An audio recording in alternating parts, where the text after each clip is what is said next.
The second round of the NHL Draft is complete, and by the time you're watching this, the whole draft is probably complete. But either way, the Flames had two selections in the second round, and they just go to show that the Flames are going all in on one specific type of player, and we will decide how that fits into the future of the organization. But before we get into that, I want to welcome you to Flames Digest. I am Mark Griffith. If you're new around here and you love the Flames, make sure you subscribe so you can stay up to date on all the latest news, updates, reports, and rumors revolving around your Calgary Flames. We would love to welcome you to the Flames Digest family. But let's hop right into round two of the NHL Draft, and it is very exciting times to be a Flames fan. Round one went pretty well, I gotta say. Better than expected in some ways, with the Flames having two first-round picks, and of course they did have two second-round picks. And like I said, by the time this video is out, the NHL Draft is probably over by now. We know all the picks that the Flames made, but in this video, we'll just be focusing on the second round because we like focusing on the earlier rounds, higher quality prospects. And so we have to jump straight in with who the Flames took with the 41st overall pick, and it was Andrew Basha of the Medicine Hat Tigers, the local Calgarian boy, absolutely phenomenal. Played for the Glen Lake Hawks back in junior hockey, well, way back in minor hockey, I should say, and just a fantastic player. Getting him with the 41st pick is so great, and it's honestly kind of wild that they did end up taking him just because he is another forward, another winger. Not really what a lot of Flames fans expected. Once again, going into the draft, they expected some centers, maybe some D-men as well. They took a winger in the first round, and then with the first pick in the second round, they take another winger, but they do have a very good one. And maybe this can be the new Andrew. Is this Andrew Basha? Instead of Andrew Basha, it's the new Andrew. Let's take a deep dive into some of his facts here from Elite Prospects. So as we know, he's an 18-year-old from Calgary. So nice to see a local boy. A left winger. He's 6 foot, 187 pounds. And if that looks familiar, that's because the dimensions of a lot of the players the Flames have drafted have looked exactly like that. But if we look at the player type he is, there's stuff to get excited about here. He's an energy forward while also being a playmaker and a two-way forward. So a little bit like Michael Backlund in a way, you know, with those categorizations, I guess we can call them. But an energy forward, in no way does that mean, you know, he'll really ever be a top first-line guy, a guy you rely on to score. But either way, an energy forward that can also be a playmaker is so nice to hear, and you always want that in the organization. Was this pick an absolute home run like Perek was? It's not an absolute home run, but it's still a really solid pick, and we are just letting Conroy cook at this point. Let's take a look at his stats from the WHL over the past 3 seasons. This past season, such good stats. In 63 games, 30 goals and 55 assists for 85 points with 45 penalty minutes and a +6 on the season. Not too shabby, so he really does have a nice scoring touch. Lots of production, both in terms of goals and assists. A really solid player here in junior. If you go back to the season before, almost a point per game, 20 goals, 36 assists for 56 points in 67 games as a 17-year-old. Well, a 16 and 17-year-old, I should say. Not too bad at all, and a +27. So the kid has got game. And just the fact that he is a product of the city itself shows that he's more than likely actually going to enjoy playing here, not demand to move down to America where there's better weather, better taxes, closer to family. No, that doesn't make sense. Family's here. It is great. I really do like this pick. Not too bad at all. Were there probably some higher quality players remaining at the 41st pick? I do believe so. And of course, time will tell on that. And we'll say, oh my goodness, look what every team got a steal in the 4th round or anything like that. But just the fact that he is comfortable playing in the city, is probably very familiar with the organization. I mean, most kids growing up have gone to at least one Flames game if they do live in the city and grew up here. So no problem.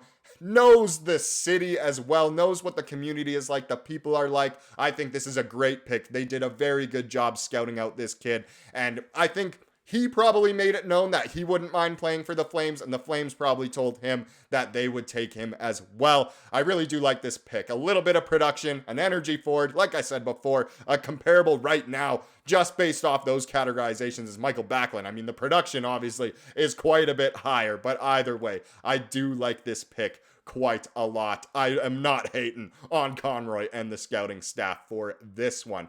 Now let's get into what the Flames are kind of going all in on, and that's the fact that they seem to be going all in on wingers in this draft so far, at least through the first couple of rounds. So yesterday, they took Matt Vegardine in the first round. Not bad at all, 28th overall pick. Not the most exciting pick ever, but some Flames fans seem to be quite excited about him. I'm sure the scouts knew what they were doing in taking him, but they take a winger, and now they take a winger with the 41st pick, and then with the 62nd pick, we get yet another winger, this one being Jacob Battaglia. Congratulations to him, and congratulations, of course, to Basha as well on being drafted to such an amazing organization. Congrats to them and their families for working so hard to get to this point. But another winger once again, this one from the Kingston Frontenacs, and the kid seems pretty good. Once again, a lot of Flames fans seem to be quite happy about this one. He does seem like a very good player.